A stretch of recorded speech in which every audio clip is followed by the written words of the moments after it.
Today I'm going to be learning more about Sweden by watching this video. It's called 2 Years Living in Sweden, My Experience. So yeah, I always like to watch the experience of people who have moved to Sweden, see what they enjoy about it, see what they think about it. You can tell me what you think about this one also and any of the points raised in the video. Let's watch. This here's me. My name is Travis. I'm a Canadian who's been living in Sweden for the past 2 years now. I moved to Sweden back in 2020 to play hockey, and in the last 2 years that I've been here, I've absolutely had my eyes open to Swedish culture, how Swedes live their lives, their values, and I'll be honest, at first, I was really scared, and I kind of hated it. Just miss home, simply put. But fast forward 2 years. Over the last 8 months, Sweden has really truly become my home. I can honestly say that this is my happy place and a place that I really don't want to leave. In this video, I want to share with you my experience on Swedish culture, the cost of living, the food scene, the coffee scene, lifestyle, history, and so much more. Let's get started. The food I looks honestly great so thought far. Sweden was going to be another version of Canada or the United States with a few more meatballs and that Swedish chef guy hanging around. English food or Swedish meatball. Bork, bork, bork. And believe me, it was anything but. I was going from huge houses, huge meals, excessive amounts of everything in Canada to be quite honest, a minimalistic place. For starters, homes, apartments, and everything in between are way smaller because Europe's been around for thousands of years and they make the most of the real estate that they have. Also, the people in North America, everybody small talks each other and asks, "How's it going? Good and yourself?" Well, that doesn't happen in Sweden. Watch this. Thank you, it's fine. And you? I'm very good, You're so nice. Canada. Oh, really? After that, Would people be really surprised if you made small talk? I'm sure there must be some Swedish people who chit chat and small talk at places like this, but would people appreciate it if you do? I'm from Scotland. People generally chit chat and small talk a little bit, maybe not as much as America and Canada, but yeah, quite an interesting reaction there. I learned very quickly that Swedish people like to be left alone. Now, what about the language barrier? Swedish is the official language of Sweden, but Sweden is the third most English-fluent country on earth, where English is not the first language. Now, granted, the Netherlands and Denmark beat them out, but only by 2%, and I've had almost no language barrier since day one when I got here. Either people know English, or they'll find you somebody who does. Maybe you can't read a sign, you can't read an advertisement, just download the Google Translate app. They have a camera feature where you can scan whatever you're looking at, and it'll translate it right into English for you. That saved me a few times, but outside of that, I really haven't had any language barrier issues at all. Now let's talk about living. Sweden is home to about 10 million people. 2 million in Stockholm, the capital of Sweden, 500,000 in Gothenburg, and about 300,000 to a 250,000 in Malmo. Yeah, tell me the difference between living in each of these three big cities, Stockholm, Gothenburg and Malmo. What are the good points and bad points? Do you have a preference of where you would rather stay out of those three and why? Three biggest cities in Sweden respectively. The rest of the population is spread out throughout the country. Now, I spent 2 months playing for a team in the Stockholm area called Flemingsberg, or as the Swedes pronounce it, Flemingsberg. And that would be to Stockholm what Richmond is to Vancouver. It's just a suburb outside of Stockholm. After that, I spent the rest of my time living and playing in the Gothenburg area, specifically where I am right now, playing in Varberg, living in Holmstad, or as the Swedes call it, Varberg and Halmstad. More on that later. One thing we hear a lot of Swedish people complain about is the price of living. If you're coming from Canada, let's say like in Vancouver, you live in Los Angeles, New York City, you're used to expensive places. I come from Winnipeg, where, to be honest, in Canada, it's pretty dirt cheap to live compared to Sweden. Let's talk about that, especially the gas prices. I know all gas prices have gone up, but Swedish gas prices, something else. I found everything to be more expensive in Sweden. $1 today is worth about 6 to 7 Swedish crowns, depending on the day. And no, the Swedes do not use euros. Don't make that mistake, because I did when I first came here. So right here, these pastries are about $1 a piece on sale. Probably a little bit more expensive than what you would see in a commercial grocery store in Canada. These chicken breasts, 117 crowns. They were 130 crowns, so basically about $20 for, let's say, 5 breasts. In Canada, I feel like you could probably get about the same for a little bit more than half the price. Here you have 10 large eggs, about $5. Pretty expensive if you ask me, but that's a pretty typical Swedish price. I spend consistently around $400 to $500 every single month on groceries since I moved here in 2020. I wish I had some insight into rent prices, but all three places that I've lived since I've came here were all found for me by my hockey team, and I basically just showed up, paid the bill, and my rent is dirt cheap. It's only like $400, $500 a month at the absolute most that I've actually had to pay. Dirt cheap if you ask me, but that's also a rare situation. Based on what I've heard, Swedish rent can be about $1,500 to $2,000 a month Canadian for an average one-bedroom apartment. What about gas? So gas is 21.5 crowns. That's about $3.25 for a liter. But here's the deal. Here's the deal. And here's the deal. Because here's the deal. Thanks, Joe. In August, gas was around 19 to 20 crowns a liter. Fast forward to right now in April of 2022, I saw gas just the other day hovering between 25 and 27 crowns a liter. I'll leave that one to Swedes in the comment section, because if you want to piss off a Swede, ask them how they feel about their taxes. Wow, that is interesting with regards to the cost of goods. It does seem, I knew Sweden was expensive, but it does seem maybe a bit more expensive than I thought. Have you noticed the cost of groceries increasing recently? Same with petrol, that was quite a big increase for such a short period of time. What caused that? I guess maybe just inflation or the war in Russia, things like that. I don't know, but tell me if you notice, is it becoming more unaffordable to live in Sweden or more difficult to save? Well, the truth is, you don't really need a car in most of Europe, and Sweden specifically. So this year's Gothenburg Central Station, and one of the best things about Sweden is so many buses and options for travel here. It's insane. The train systems, everything's convenient. There's always a train, usually within about 15 to 20 minutes of you. It comes every half hour, worst case every hour. Very convenient, very cheap, very affordable. So this train moving here behind me, this is called the SJ X2000. It's the flagship train for SJ, and it does I don't know how many routes between Stockholm and Gothenburg every single day. The primary two main cities in Sweden. Trembler. Let me explain a little bit more. In Sweden, you have a few types of transportation. You have the heavy-duty trains run by SJ, the main carrier in Sweden, and they run all the major routes from Gothenburg to Malmo, Stockholm, all the way up north into Norway. Then you have the smaller carriers like Molotov or SL. The SL is what I took to practice every single day when I was in Stockholm, and the Öresundståg is what I took to practice this year in Varberg.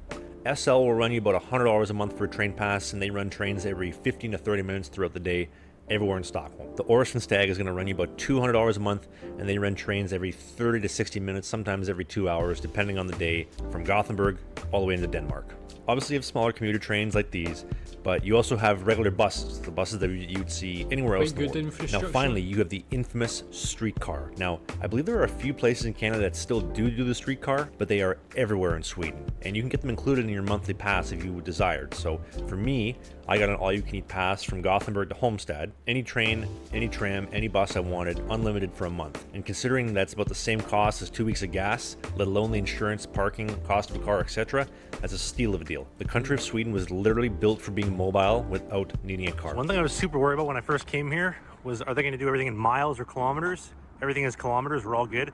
Also, if Swedes drove on the right side of the car, it's not like the UK. On the right side, Swedes drive on the left. Now, Yeah, so it seems like the infrastructure for transport is very good in Sweden. A lot of different options for trains and buses, a lot of good coverage, and definitely it seems a lot cheaper than driving. So I think if I was to live there, I would definitely take transport more often. Is that the case for you? Do you take transport? Is it good in your opinion? Are you more likely to take it rather than a car to save money or just for ease as well? What's the weather like? Well, up north, it can get absolutely freezing cold. Minus 30 by September, just like in Canada. I would compare Stockholm to Toronto weather-wise. It's not super cold, but it's also not super warm. The Gothenburg area where I live is probably something like Vancouver. Here's why. Because we're right on the ocean, at least here on this side of Sweden, on the west coast, we're right by the water. So you get kind of the Vancouver, the Los Angeles effect, where you really never get snow. There's going to be a few times a year where you might get some snow. It's the middle of March, almost the beginning of April here, and I've been in shorts for what feels like almost a month. Plus 15, it was like plus 19 the other day, plus 18.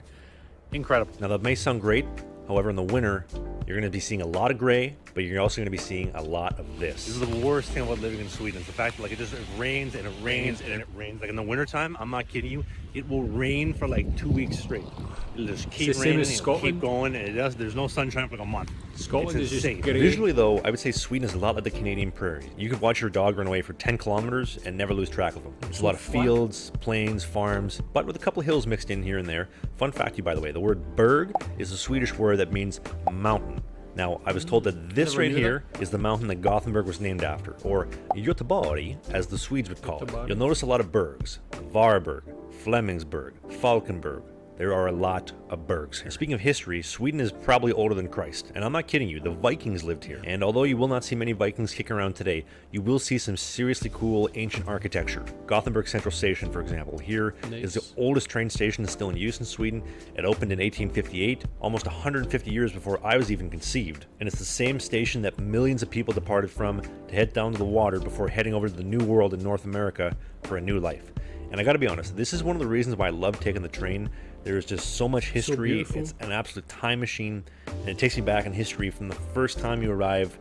Yeah, that station is very nice, like nice architecture. Tell me what the best old architecture in Sweden is, or what's the best town or city to see some really classic old architecture. Last time you walk out, everything is so old in Sweden. It's really beautiful, it's really pretty, and it's awesome. Except for this brand new tower, or towers, I should say. Let me tell you a little bit about it. There's a building in Gothenburg called Gothia Towers. It's like the tallest building in Gothenburg, and you get some of the best views of the entire city. You can see it behind me. I'm not looking behind me because I'm terrified of heights, but I know that, oh my God.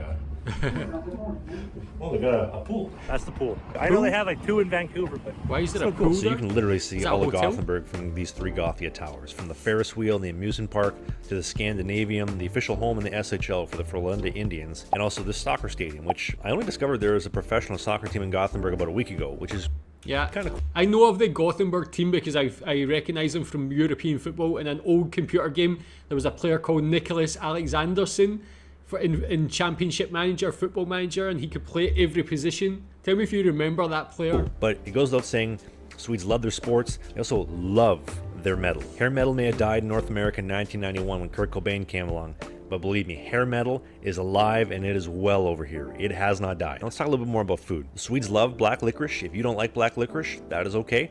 I love black licorice, so I'm totally okay with it. But the Swedes like it salted. But another thing that the Swedes love is called fika. Swedes take their Fika, coffee yes. very seriously over here. Now this right here is the textbook definition of what fika truly is, but this is gonna sound really cheesy. It's more of an excuse to get out of the house and honestly get Swedish people to talk to me. If you don't have a coffee to offer, no Swedish person in the right mind will actually want to talk to you. So on the topic of coffee, obviously you have to have some food, some pastries to go with coffee. Sugar is like super expensive to buy, to import. They don't use it as much as in North America where everything is just like sugar on top of sugar on top of sugar. Let me present to you What is the semla that? pancake. Semla. as a pancake. Semla pancake. It's this in pancake format. American pancakes looks like too. They actually look huge. I didn't expect like fika to involve such big like desserts or big cakes and things. That cream bun thing here, that looks unbelievably good. Tell me if you've tried this before. It looks like my ideal sort of thing to eat with coffee and fika. The best. Wow. Gothenburg's finest. I've tried them all. Now semla here, or as the Swedes call it, semla, is a spring pastry that is basically a Swedish long john minus the chocolate. It's dough infused with cardamom. By the way, the Swedes Oh, you love the love cardamom. cream? Loaded high with whipped cream, almond In paste, Sweden? finished with icing sugar. But it's not just the semla, it's the countless other pastries, including but not limited to the cardamom bulle, the cardamom bun, the vanilla bulle, the vanilla bun, or the kanelbulle, the absolute flagship of flagship Swedish treats. It's basically a cinnamon bun, but so much better. yes. Now don't get me wrong, you have other weird Swedish foods, from hot dogs and mashed potatoes to kebab and french Whoa. fries on pizza. Well, this here is shrimp Kebab salad. pizza? This is a Yes. Swedish staple. It is literally shrimp, mayonnaise, dill. But I like it. If you don't like shrimp, you will not like this. And obviously, the holy grail of Swedish foods, the Swedish meatball. Now, trust me, I love these things. Now, I promise you, since I've came here, my middle name is Meatballs. Swedish meatballs, you may have a preconceived notion of what they really are. The lingonberry sauce, which is basically like cranberries, but a little bit more Swedish. The pickled cucumbers, basically just normal pickles. The meatballs, the brown sauce. The meatballs, by the way, are infused with cardamom. That's a big theme here. Swedes love cardamom. The brown sauce, the mashed potato puree. It is yes. incredible. And my personal favorite Swedish dish. Yeah, tell me more about Swedish meatballs, because I think that's probably the only Swedish food I've tried. Obviously at IKEA, here in Malaysia, Scotland. I've been to IKEA in a lot of different countries and always get the meatballs. They're always it's a very nice meal. But how often do you eat like meatballs in Sweden? Is it like a weekly thing? Have you tried it from IKEA? Do Swedish people like IKEA food, like IKEA meatballs, as much as the rest of the world? Here in Malaysia, people queue up in the morning before IKEA opens to go into the restaurant, and it becomes super busy. Maybe I'll make a video. If you want to see a Malaysian IKEA, tell me in the comments. Also, the French Double. Oh, Circle K is a gas station that is everywhere in the world in North America. But in Sweden, it is not just a gas station and a convenience store, it is a delicacy. The double French. 2 wieners, 1 bun, whatever sauces you want. You can get 1 wiener, 1 bun, whatever you're into. yes. But the crispy French bread, toasted, with these wieners, you want a cheese and bacon smoky, you want chicken, you want vegan, you want, honestly, a hot dog that's probably going to shave off 5 years of your life expectancy. You can get that, and it is amazing. It is incredible. And keep in mind, it's like $10 for a hot dog. They are so worth it. They're the best hot dogs I've ever had in my life. Now, what about work? Obviously, you got to come here and pay the bills some way. I came here to play hockey, and if you want to see my first-hand experience coming to play hockey in Sweden, you can check out my 2020-21 vlog playlist from my hockey season that year, or this year's 2021-2022 vlog playlist. I'll have a link down in the description. I feel like coming from North America, you see pigeons in like movies and TV shows all the time in Europe, but then when you come here, you start realizing like they're everywhere. Just something I found interesting. I never considered it. Do you get pigeons in the USA and Canada? I thought they were everywhere. Being from the UK, they're everywhere. They are quite annoying, but yeah, I didn't know that that would be something that would shock people, but I guess if they're not common in North America, this country has changed my life. It has provided me with so many great relationships. I've met so many amazing people. It has opened my eyes to what's really out there in the world. Coming from North America, you're kind of taught to be egotistical in the sense of we are the best. Both US and Canada, we are the best. The whole world revolves around us, and the truth is it doesn't. There's so many other things to see, especially in Europe. The culture, the food. I could go on for hours, and although I may be leaving to go back home to see my family in a couple days from recording this video, I can't wait to come back again sometime soon. I want to say thank you very much for watching this video. I hope you enjoyed the differences between Canada, Sweden, my experience. It's been 2 years, and I'm very proud to call Sweden home. It's honestly got my favorite place on the planet. Hit the subscribe button. Thank you for watching. I will see you soon. Bye. That was a really cool video, man. Really, like, a great overview of Sweden. Every factor about Sweden, from the food to the cities and things. So really interesting to learn so much about Sweden from this one guy's experience there. I'll leave a link to his video in the description, so go follow him, subscribe to his channel. Seems like a very cool, interesting guy. And tell me what you think about all the things covered in that video. Is there anything else that you think is interesting to learn about Sweden? Thanks.